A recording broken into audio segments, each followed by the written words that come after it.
नमस्कार दोस्तों, स्वागत है आपका आज की हमारी इस हिंदी की क्लास में। तो सबसे पहले तो आप सभी को आपके पेपर के लिए बहुत सारी शुभकामनाएं। आप सभी का पेपर बहुत अच्छा जाए, जो हमने पढ़ा है वहाँ से प्रश्न आ जाएं और आप सभी का पेपर क्वालिफाई हो जाए।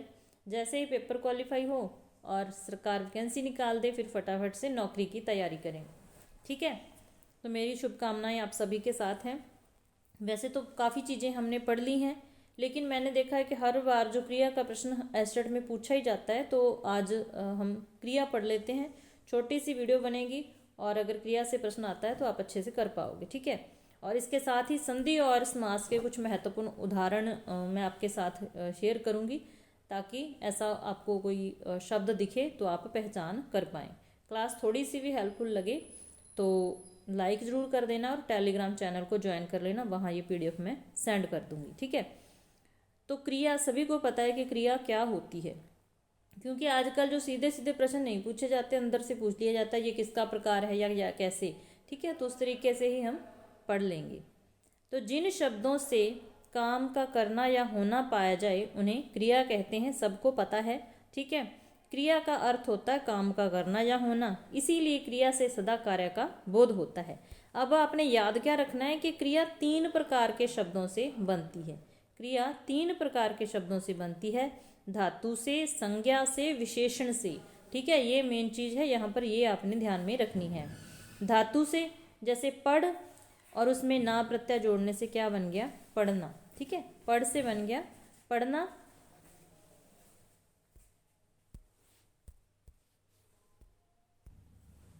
हाँ जी, तो क्या धातु से, संज्ञा से और विशेषण से बनती है क्रिया। जैसे पढ़ हो गई धातु, ना प्रत्यय लग गया तो पढ़ना हो गया। हाथ संज्ञा है, हथियाना हो गया।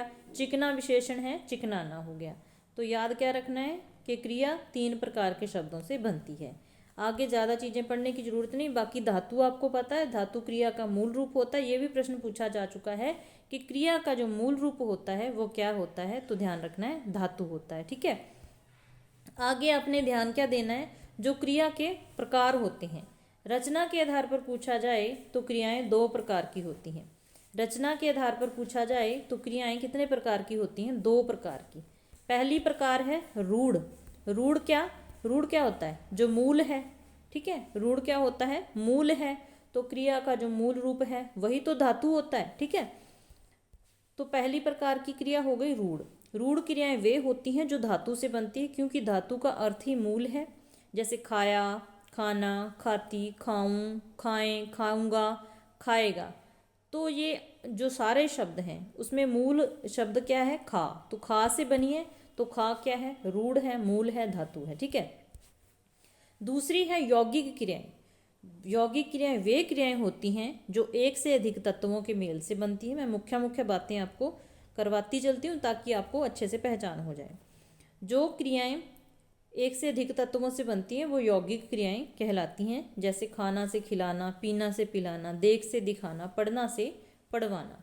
तो यौगिक क्रियाओं के कितने प्रकार होते हैं, 4 प्रकार की यौगिक क्रियाएं होती हैं।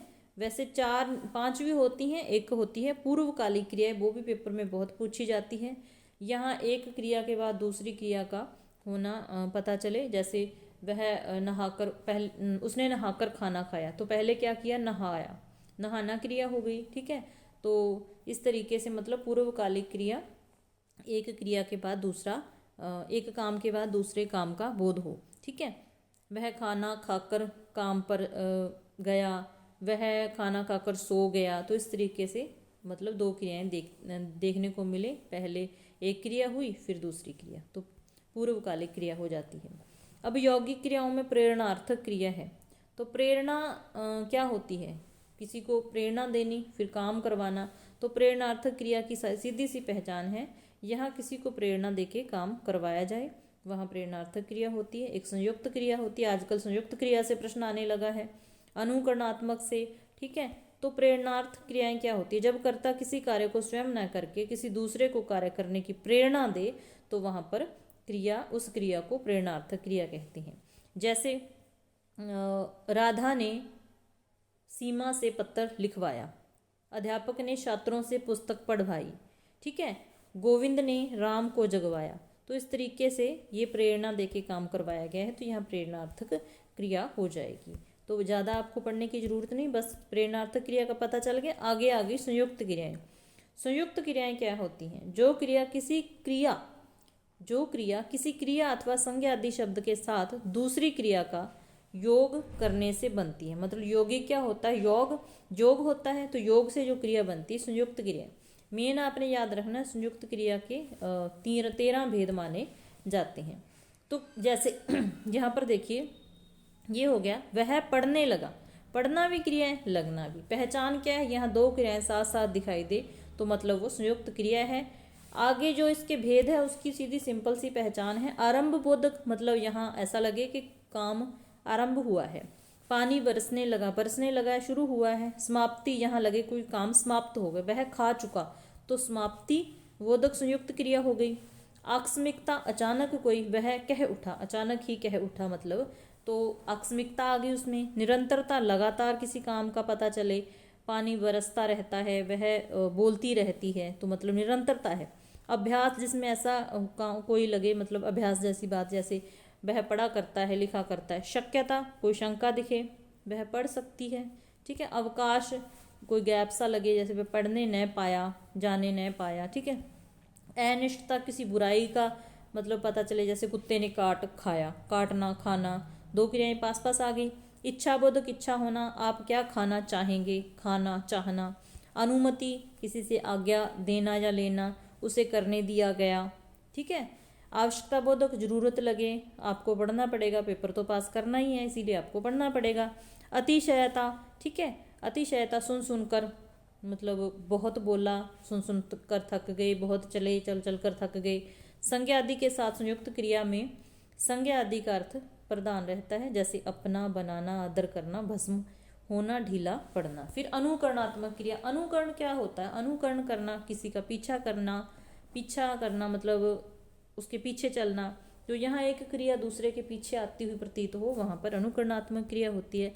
बस शब्दों से ही पहचान हो जाएगी। खटखट से खटखटाना, भन भन से भन बनाना, थर थर से थरथराना, सन सन से सनसनाना। फिर थप थप से थपथवाना। ठीक है। तो ऐसे ही जहाँ पर शब्द देखने को मिले तो इसका मतलब ये क्या है? ये अनुकरणात्मक क्रिया है। पूर्व कालिक की हम बात कर चुके हैं। नाम धातु क्रिया एस्टेट में बहुत पूछी जाती है। तो एक चीज आपने ये याद रखनी है कि जो नाम धातु क्रिया है वो संज्ञा से बनती है, सर्वनाम से और विशेषण से बनती है। तो पूछा जा सकता है किससे नाम धातु क्रिया नहीं बनती? संज्ञा से बनती है, सर्वनाम से बनती है, विशेषण से बनती है। ठीक है। हाथ से हथियाना, हाथ क्या है? संज्ञा है। बात से बतियाना, अपना से अपनाना, अपना विशेषण हो गया। साठ से सठियाना, साठ विशेषण हो गया, अपना सर्वनाम हो गया। सॉरी, अपना सर्वनाम है, सर्वनाम से बनना वाली क्रिया अपना से अपनाना होगी, 60 हो गया विशेषण। ठीक है। फिर झूठ से झुठलाना, बात से बतियाना, गर्म से गरमाना, ठंडा से ठंडाना, ठंडा विशेषण हो गया। गुस्सा से गुस्साना। तो इसका मतलब ये क्या है? नाम धातु क्रियाएं हैं। एक आधा प्रश्न यहाँ से पूछ लिया जाता है। फिर आगे कर्म के आधार पर क्रियाएं 2 प्रकार की होती हैं, अकर्मक और सकर्मक। तो यहाँ से बहुत बार ही प्रश्न आता है, हर बार ही आता है। तो वैसे तो मेरे अनुसार तो सीधी सी पहचान है कि जहाँ आपको लगे कि कर्म है वहाँ तो सकर्मक हो गई। यहाँ ऐसा लगे कि कर्म की जरूरत ही नहीं है तो वहाँ पर अकर्मक हो गई। सीधी सी बात है। जो यहाँ पर क्रियाएं आ जाए, रोना, हंसना, सोना। ठीक है। रोना, हंसना, सोना, तो जैसे पक्षी उड़ते हैं तो वहाँ पर क्या होता है? अकर्मक ये क्रियाएं आ जाती हैं। क्रिया के 2 भेद और हैं। जिन क्रियाओं के प्रयोग में कर्म की आवश्यकता नहीं होती उन्हें अकर्मक क्रिया कहते हैं, और यहाँ कर्म की आवश्यकता होती है उन्हें सकर्मक क्रियाएं कहते हैं। जैसे मैं गया, मैं सोता हूँ, पक्षी उड़ते हैं। तो उदाहरण के रूप में देखें, मैं गया, मैं सोता हूँ, पक्षी उड़ते हैं। इन वाक्यों में कर्ता और क्रिया ही है। कर्ता क्या है? मैं। क्रिया क्या है? गया, मैं, सोता। ठीक है। सोना, पक्षी, उड़ना। तो कर्ता है और क्रिया है, कर्म है ही नहीं है। तो अभी वाक्य ये पूर्ण है, फिर भी हमें ये नहीं लगता कि ये अपूर्ण है, कर्म की जरूरत महसूस नहीं हो रही। आगे देखिए, मैं पाता हूँ, उसने पीटा, उसने खाई। तो यहाँ पर वाक्य थोड़ा अधूरा लगा। मैं पाता हूँ, क्या पाता हूँ, मतलब क्या का प्रश्न करने पर हमें आंसर मिले तो वहाँ पर क्या होता है? सकर्मक क्रिया। मैं पाता हूँ, मैं वेतन पाता हूँ, उसने पीटा, उसने लड़के को पीटा, उसने खाई, उसने रोटी खाई, कुछ भी खाया, मतलब यहाँ पर क्या क्या कर्म है। तो कर्म के बिना ये पूर्ण है। यहाँ कर्म के साथ कहना होगा मैं वेतन पाता हूँ, उसने लड़के को पीटा, उसने मिठाई खाई, ठीक है। तो यहाँ पर क्या है, ये सकर्मक क्रिया है। आगे सकर्मक अकर्मक की उदाहरण है। वह खेल रहा है, तो सकर्मक कैसे बन जाएगी, वह फुटबॉल खेल रहा है, वह क्या खेल रहा है, फुटबॉल खेल रहा है। वह पढ़ रहा है, पुस्तक पढ़ रहा है। कुआं भरता है, तो कुआं जो भरता है वो अपने आप ही भर रहा है या कोई उसको भर रहा है, ठीक है। कुआं भरता है अकर्मक है, नौकर पानी भरता है तो सकर्मक है। रस्सी ऐंठती है, जो रस्सी है वो अपने आप नहीं ऐंठेगी, उसे कोई ना कोई तो ऐंठेगा। लड़का रस्सी को ऐंठता है तो ये सकर्मक हो जाएगी। रस्सी ऐंठती है तो ये हो जाएगी अकर्मक क्रिया, ठीक है। आगे आ गया द्विकर्मक क्रिया। तो द्विकर्मक क्रिया से भी पेपर में बहुत बार प्रश्न पूछा जाता है। ध्यान से करना है। कैसे करना है, यहाँ आपको दो कर्म लगे तो द्विकर्मक क्रिया हो गई। अब पहचान कैसे, जैसे श्याम ने, मोटी मोटी चीज़ें ही हम देखेंगे। श्याम ने राम को पुस्तक पढ़ाई, तो दो कर्म साफ साफ दिखाई दे रहे हैं ना, एक तो राम हो गया और एक पुस्तक हो गई। प्रश्न क्या पूछा जाता है कि इसमें से कौन सा कर्म कर्म गौण है, कौन सा मुख्य है। तो इसकी क्या पहचान है, पहले तो ये देखना है कि क्या पढ़ाई, पुस्तक पढ़ाई। किसको पढ़ाई, राम को पढ़ाई। श्याम ने राम को पुस्तक पढ़ाई, क्या पढ़ाई, पुस्तक। किसको पढ़ाई, राम को पढ़ाई, ठीक है। तो गौण कर्म कौन सा है और मुख्य कर्म कौन सा है। लड़की ने अध्यापिका को कविता सुनाई, मैं लड़के को तमाशा दिखाता हूँ, मतलब उदाहरण आप कितने भी देख लीजिए। इन वाक्यों में द्विकर्मक क्रियाएं हैं। तो पहचान कैसे करनी है, पदार्थवाची जो कर्म होता है वो मुख्य कर्म होता है। पदार्थवाची जो कर्म होता है मुख्य कर्म होता है। प्राणी का बोध करवाने वाला कर्म गौण कर्म होता है। एक और पहचान है, जो प्राणी गौण कर्म होता है उसके साथ को लगता है। तो यहाँ पर को किसके साथ लगा है, को किसके साथ लगा है, राम के साथ लगा है, राम को। तो इसका मतलब राम, पता चल गया कि हमें गौण कर्म के साथ को लगता है, तो ये क्या है, गौण कर्म है। मुख्य कर्म कौन सा हो गया, पुस्तक। पुस्तक यहाँ से भी पता चल गया, और पुस्तक क्या है, पदार्थवाची है, तो यहाँ से भी हमें पता चल गया। तो यहाँ पर पदार्थवाची हो गया पुस्तक, जो कि मुख्य कर्म है, और राम हो गया प्राणीवाची, जो प्राणीबोधक, जो कि गौण कर्म है और इसके साथ को लगता है। प्रश्न ये था कि गौण कर्म पहले आता है कि मुख्य कर्म। अब श्याम ने राम को पुस्तक पढ़ाई, तो राम तो गौण है, गौण ही तो पहले आता है, गौण कर्म पहले आता है, मुख्य कर्म बाद में आता है। आगे है सहायक क्रिया। ये भी पूछी जाती है कि सहायक क्रिया क्या होती है, ठीक है। वह जाता है, मैंने खाना खाया था, तुम सोए हुए थे, वे सुन रहे थे। तो जो क्रिया मतलब वाक्य को जो मतलब पूरा करवाती है, वाक्य पूर्ण होता है, जिससे वो होती है सहायक क्रियाएं। यहाँ पर है आ गया, था, हुए थे, रहे थे।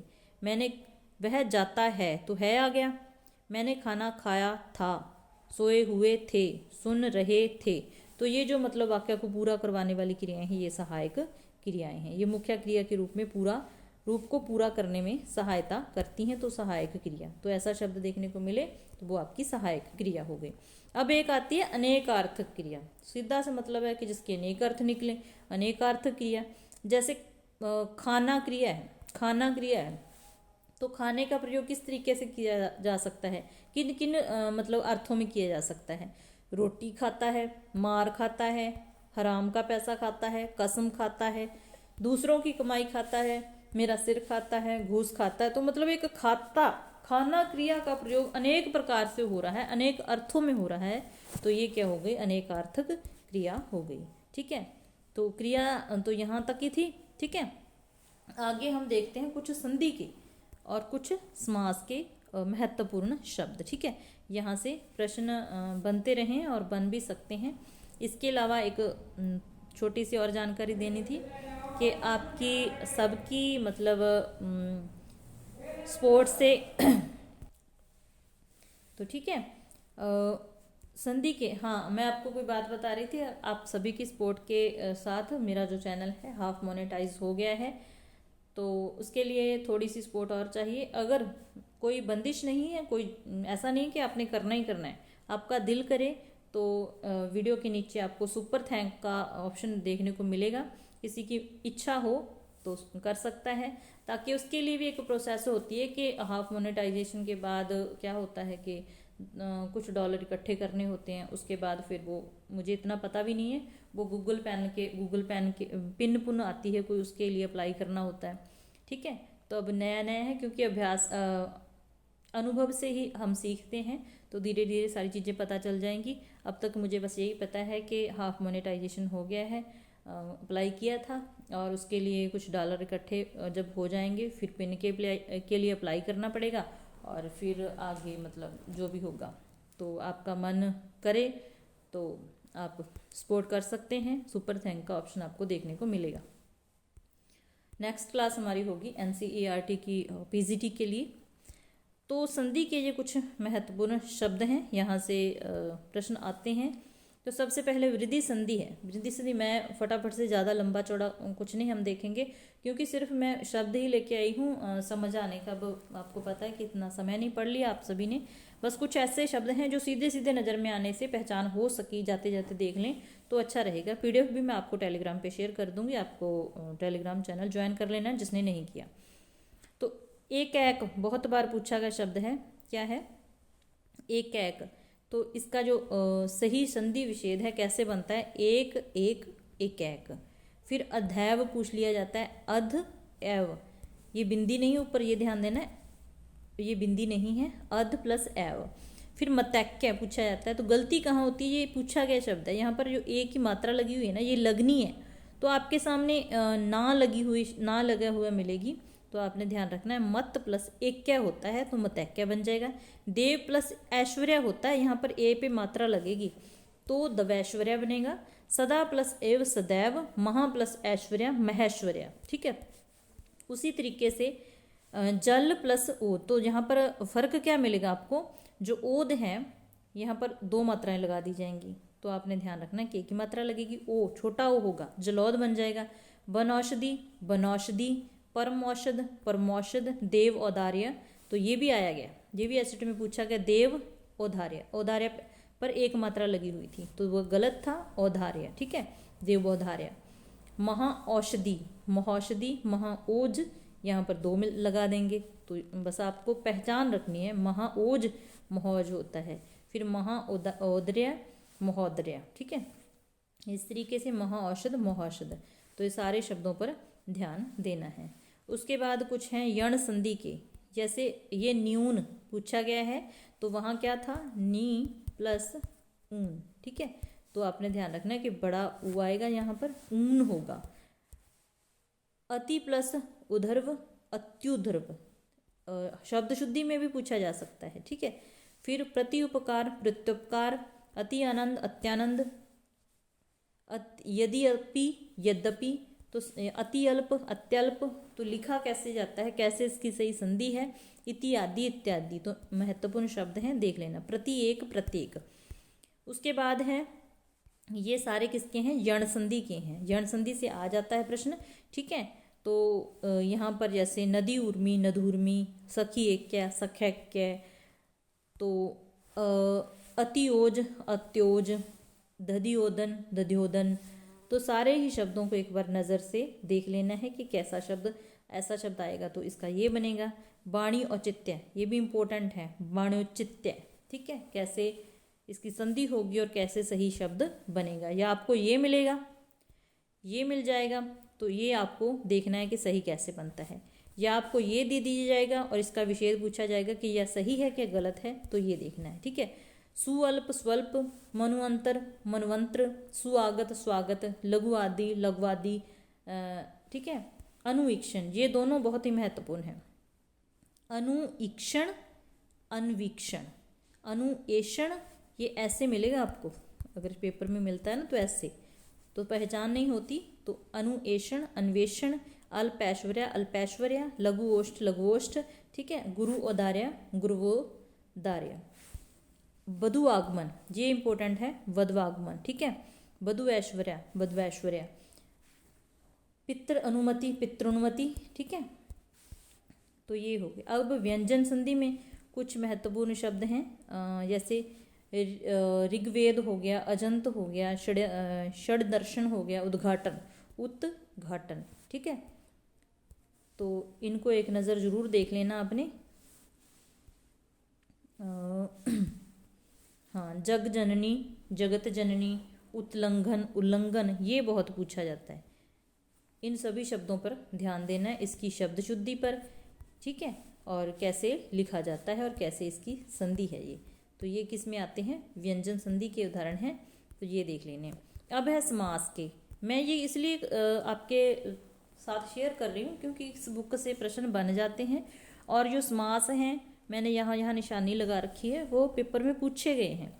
तो जो अव्ययी भाव समास होता है उसका आपको पता है कि उसमें जो पहला जो होता है मतलब अवयव होता है या फिर उपसर्ग होता है। तो यथाशक्ति, यथाशीघ्र, यथास्थान, ये तो आप हर एक किताब में पढ़ लेते हैं। यहाँ पर ध्यान देना है कि जैसे अनजाने आ गया, बेखटके आ गया, नी धड़क आ गया, निडर आ गया, बार बार, पल पल, भरसक, ये आया हुआ है, हाथों हाथ, बीचों बीच, कानों कान, रातों रात, धमाधम और धड़ाधड़, कोठे कोठे, धीरे धीरे। तो ये सारे शब्द किसके अंतर्गत आते हैं, अव्ययी भाव समास के अंतर्गत आते हैं। बेशक, दरअसल, साल व साल, बखूबी, हर रोज, हर रोज भी पूछा जा चुका शब्द है। बस मेरी तो यही दिली इच्छा है कि मेरी क्लास से आपके पेपर में प्रश्न आ जाएं, आपका पेपर सबका अच्छा हो बस। आगे तत्पुरुष समास है। तो इसमें तत्पुरुष के आपको पता है भेद होते हैं, तो भेद भी लिखना पड़ता है, ठीक है, पहचान में। तो कर्म तत्पुरुष में जैसे चिड़ी मार है, कठ फोड़ा, ये पूछे हुए हैं, मुंह तोड़, घर फूंक, चित्त चोर, मनोहर, मनोहर बहुत इंपॉर्टेंट है, गगनचुंबी। तो इसमें कौन सा गिरहकट, कर्म तत्पुरुष के उदाहरण हैं, ठीक है। फिर करण में कौन कौन से आ जाते हैं, ये वज्राहत, एसेट में आया हुआ है ये शब्द, एक एक आपके लिए इंपॉर्टेंट है। धन रहित, विद्याहीन, गुणहीन, बंधन मुक्त, शिरोधार्य, ठीक है। और यहाँ पर ब्रजाहत फिर आ गया, शोकाकुल, अकाल पीड़ित, कष्ट साध्या, ये सारे शब्दों पर रोगग्रस्त हो गया, तुलसीकृत हो गया, गुणयुक्त हो गया, ईश्वर दत्त हो गया, हर इम्पोर्टेंट है। फिर संप्रदान में जैसे आराम कुर्सी, हथकड़ी, मार्ग व्यय, बलि पशु, पशुशाला, महंगाई भत्ता, भंडारघर, सोईघर, हवन कुंड, दान धान। तो सारे शब्दों पर एक बार नज़र जरूर दौड़ा लेनी है। आगे अपादान में क्या आ जाता है, भयभीत, ऋण मुक्त, धर्म भ्रष्ट, बहिरागत, देश निकाला, देश से निकाला, जाति च्युत, जाति से च्युत, ठीक है। तो इसमें अलगपन का जो भाव होता है, ठीक है। आगे आ गया अधिकरण। अधिकरण भी बहुत बहुत इम्पोर्टेंट है, जैसे सर्वोत्तम, वीर श्रेष्ठ, गृहागत, शरणागत, वनवास, सिंहासन रूढ़, प्रेम मगन, मन मौजी, रणकुशल, सभा मंडित, ये सारे अधिकरण के अंतर्गत आते हैं। इस कारक चिन्ह में पर का लोप, जैसे शस्त्र निपुण, शस्त्र में निपुण, ठीक है, तो पर का लोप हो जाता है, तो शब्द देख लेने हैं। आगे है कर्मधार्य। कर्मधार्य में ये भला मानस आ चुका है, अंधविश्वास, महाराज, दीर्घायु, महात्मा, काली मिर्च, कृष्ण सर्प, नील कमल, नील गाय, ठीक है। उसके बाद चरण कमल, मुख कमल। तो मुझसे जो जितना बन पाया मैंने उतना करने की कोशिश की है, ताकि आपकी ज़्यादा से ज़्यादा हेल्प हो सके। तो ये सारे शब्द अच्छे से देख लेने, वैसे स्क्रीनशॉट लेके भी आप देख सकते हैं। मैंने आराम से पूरी मतलब कोशिश की है दिखाने की, बाकी टेलीग्राम पे PDF मिल जाएगी, देख लेना। भगवान करे यहाँ से आपको शब्द देखने को मिल जाए। फिर मिलते हैं ऐसी नेक्स्ट क्लास में। नेक्स्ट क्लास रहेगी NCERT की पोइट्री की, यहाँ से मतलब हमारे काव्य भाग की, यहाँ से पंक्तियाँ वगैरह आ जाती हैं, भाव अंदर से प्रश्न बनते हैं। तो पूरी कोशिश करूँगी बनाने की, तो सुबह आप जैसे जाते जाते भी देख पाएँ, ठीक है। मिलते हैं फिर नेक्स्ट क्लास में। क्लास देखने के लिए धन्यवाद।